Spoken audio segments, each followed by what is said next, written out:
Nous en apprenons davantage à propos du grand chemin dans le psaume 130.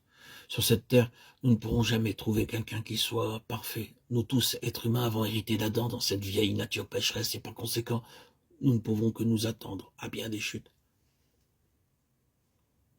C'est seulement lorsque nous verrons le Seigneur Jésus-Christ face à face que nous lui serons semblables.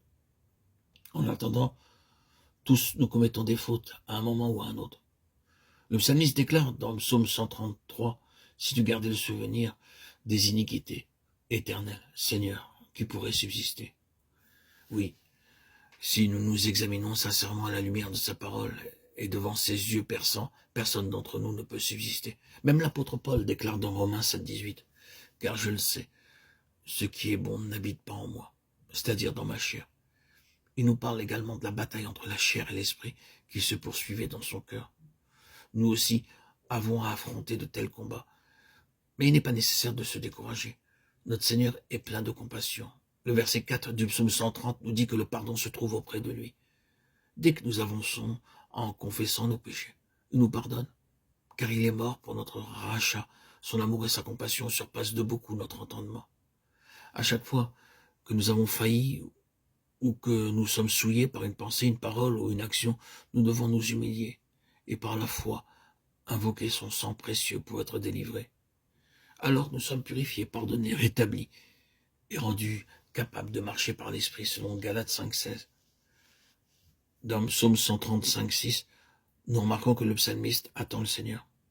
Lorsque nous sommes malades ou que nous subissons une expérience pénible, nous ne pouvons pas trouver le sommeil la nuit, et de ce fait nous comptons les minutes et les heures, attendant impatiemment la lumière du matin.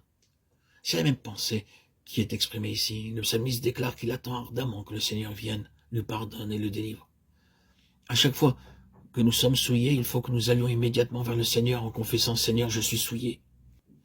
Aie pitié de moi. J'espère en ta compassion pour obtenir le pardon en ton sang précieux, pour me purifier. » Et c'est ainsi que notre communion avec lui sera rétablie.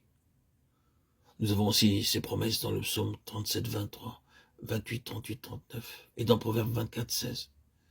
Le diable nous induit parfois en erreur dans nos moments de faiblesse, mais nos besoins sont toujours assurés dans le sang précieux de Jésus pour que nous soyons purifiés et entièrement rétablis.